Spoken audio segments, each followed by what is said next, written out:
బయటకు వెళ్లిన రోజు మార్పుకు ప్రారంభం. ఒక అందమైన సాయంత్రం లక్ష్మమ్మ, సీత ఇద్దరూ గ్రామం బయట ఉన్న ఒక పెద్ద తోటకు వెళ్లారు. అక్కడ చల్లని గాలి, పక్షుల కిలకిలలు, చెట్ల నీడ ఎంతో ఆహ్లాదంగా ఉన్నాయి. మొదట ఇద్దరూ మౌనంగా నడిచారు. కొద్దిసేపటికి ఒక చిన్న పిల్లవాడు పడిపోయి ఏడుస్తున్నాడు. అతని తల్లి ఎక్కడా కనిపించలేదు. సీత వెంటనే పరుగెత్తి వెళ్లి ఆ పిల్లవాడిని లేపింది. బాబూ, ఏడవకు, ఏమైంది? అని ప్రేమగా అడిగింది. లక్ష్మమ్మ ఆ దృశ్యం చూసి ఆశ్చర్యపోయింది.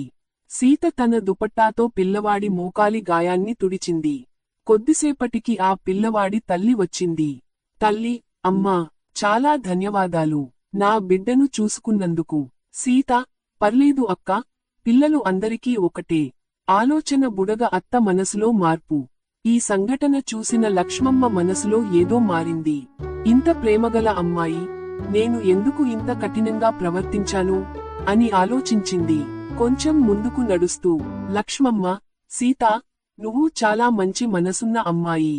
నేను కొంచెం గట్టిగా మాట్లాడినప్పటికీ నువ్వు సహించావు. నన్ను క్షమించు.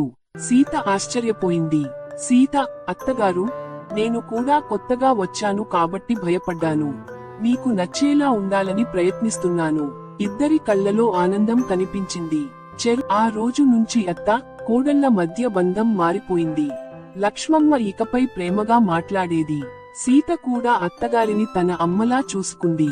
ఒకరోజు, లక్ష్మమ్మ, సీత, మనం కలిసి వంట చేద్దాం. నేను నీకు నేర్పుతాను. సీత, అత్తగారు, మీరు నాకు అమ్మలా ఉన్నారు. ఇలా ఇద్దరూ నవ్వుతూ, మాట్లాడుతూ మంచి స్నేహితులుగా మారిపోయారు. రాముడు కూడా చాలా సంతోషించాడు. ఎంత కష్టపడుతున్నా నా షాప్ ఎందుకు లాభం ఇవ్వడం లేదు?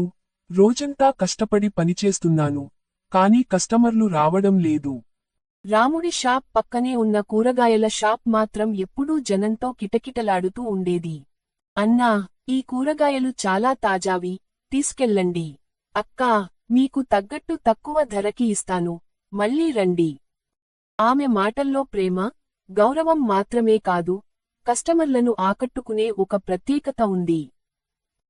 రాముడు లోలోపల ఆశ్చర్యంగా, ఆహా, ఇదే కారణమా? నేను వస్తువులు అమ్ముతున్నాను, కాని ఆమె మనసులు గెలుచుకుంటోంది. ఆ రోజు రాముడు ఒక ముఖ్యమైన నిర్ణయం తీసుకున్నాడు. తరువాత రోజు, అన్నా, మీకు ఏది కావాలి చెప్పండి, మంచి క్వాలిటీ చూపిస్తాను. అక్కా, ఇది కొత్తగా వచ్చినది, మీకు చాలా నచ్చుతుంది. మొదట్లో పెద్దగా మార్పు కనిపించలేదు. కాని రాముడు ఆగలేదు. రోజులు గడిచాయి. కొద్దిగా కస్టమర్లు పెరిగారు. మళ్ళీ వచ్చేవారు కూడా పెరిగారు. ఒకరోజు, రాముడు, నీ షాప్లో వస్తువులు బాగుంటాయి. నువ్వు కూడా చాలా బాగా మాట్లాడుతున్నావ్. ఇది అదృష్టం కాదు, ప్రేమతో మాట్లాడితే మనుషులు మన దగ్గరికి వస్తారు. ఇక్కడికే ఈ కథ ముగుస్తుంది.